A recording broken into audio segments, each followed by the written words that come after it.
بسم اللہ الرحمن الرحیم۔ جمعیت علماء اسلام کی طرف سے حافظ عثمان لدھیانوی، سیکرٹری اطلاعات جمعیت علماء اسلام ضلع رحیم یار خان، آپ لوگوں سے مخاطب ہوں۔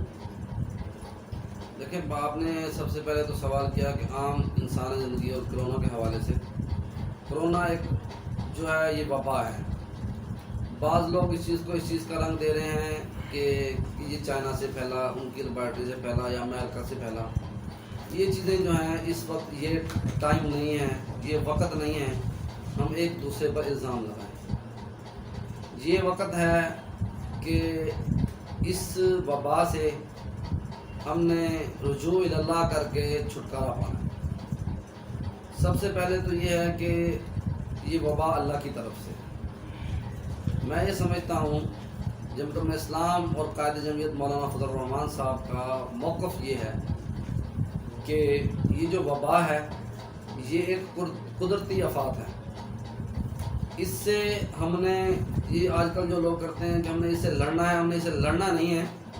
اس وبا سے ہم نے چھٹکارا پانا ہے رجوع اللہ کر کر، رجوع اللہ کر کر، اللہ کی طرف رجوع کر کر ہم نے چھٹکارا پانا ہے۔ جو لوگ مستحق، غریب، لاچار لوگ کاروبار سے، لاک ڈاؤن کی وجہ سے گھر بیٹھے ہیں، ان تک ہم نے اس کا راشن پہنچانا ہے۔ راشن کی تقسیم ہے، لوگ کوئی اپنے طور پر جماعتیں کر رہی ہیں، فلاحی ادارے کر رہے ہیں، لیکن جو ہے حکومت اس چیز میں دینے میں ناکام ہو گئی ہے۔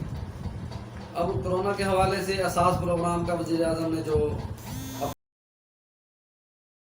12,000 کا جو ہے دینے کا ہر فی کس گھر جو شروع کیا ہے، اس حوالے سے دیکھیں آپ اتنا جھمگھٹا ہے کہ وہاں پر ایک دوسرے کو وبا کا خطرہ ہے لگنے کا۔ اور دوسری بات یہ ہے کہ غریب مستحق لوگوں کو اس طرح سے لائن میں کھڑا کر کے ان کی نجائز کٹوتیاں کر کے، اس میں بھی کٹوتیاں ہو رہی ہیں، حکومت ایک اس چیز کا بھی نوٹس لے۔ اچھا، فوٹو سیشن بھی تو ہو رہے ہیں نا؟ ہاں جی، فوٹو سیشن بھی کروائے جا رہے ہیں۔ فوٹو سیشن تو بہت زیادہ ہو رہے ہیں۔ تو اس حوالے سے یہ دیکھیں نا جی، اب ایک کسی کی اب جمعیت علماء اسلام نے ضلع رحیم یار خان کے اندر 500 گھروں میں راشن تقسیم کیا ہے، رات کے ٹائم وقت جا کر اندھیرے میں۔ اور ہم نے کسی قسم ہمارے قائد ضلع مولانا نعمان لدھیانوی اور مولانا خلیل الرحمان صاحب درخواستی مدذلوں نے قائد جمعیت کے حکم کے مطابق اپنے کارکنان، رضاکاران، انصار الاسلام کے کارکنان کو اس چیز کی ہدایت کی کہ آپ ان کے گھروں میں جائیں اور رات کی تاریکی میں ان کے گھر دیں۔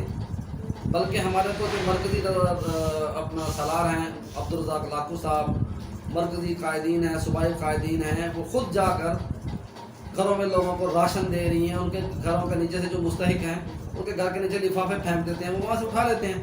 تو یہ 500,000 ہمارے دیکھا ہے کہ یہ حکمران 500,000 دینے سال میں فوٹو سیشن کروا رہے ہیں۔ یہ چیز انتہائی نامناسب چیز ہے، یہ چیز معیوب بات ہے، کسی کی عزت نفس مجروح ہوتی ہے اس چیز سے۔ اچھا، جمعیت علماء اسلام اس حوالے سے کیا اقدامات کریں، کیا خدمات ہیں؟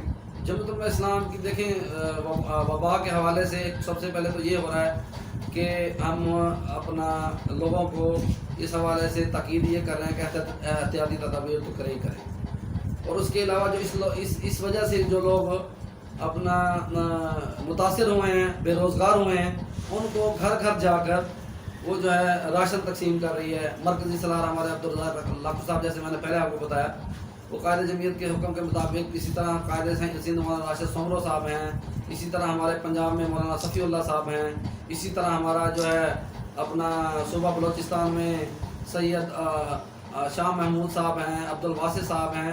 یہ چاروں صوبوں میں ہمارے قائدین خود لوگوں کے گھر جا کر وہاں پر جو ہے ان کے گھروں کے نیچے سے لفافے اور ان کو راشن تقسیم کر رہی ہیں اندھیرے میں، تاکہ کسی کی دل آزاری نہ ہو۔ تو قائد جمعیت مولانا فضل الرحمان صاحب نے ہمیں لوگوں کو یہ تاکید کی ہے کہ آپ احتیاطی تدابیر بھی استعمال کریں، لیکن رجوع اللہ نہ چھوڑیں۔ بے شک اپنے گھروں میں کریں، سنتے پڑھیں، نوافل پڑھیں۔ اگر رمضان شریف آ رہا ہے، شاید اللہ تعالیٰ رمضان شریف کی برکت سے اس وبا کو ٹال دے۔ تو انشاءاللہ جو ہے اللہ تعالیٰ اس چیز سے جو ہے نا ہماری بچت فرمائیں گے اور اس وبا کو ختم فرمائیں گے۔ احساس پروگرام کے حوالے سے میسیجز بھی کر رہے ہیں لوگ 81 71 پہ۔ ہاں جی، آگے سے ان کو رپلائی دیں کہ آپ کی جانچ پڑتال کے بعد یہ معاملہ ہوگا، لیکن وہ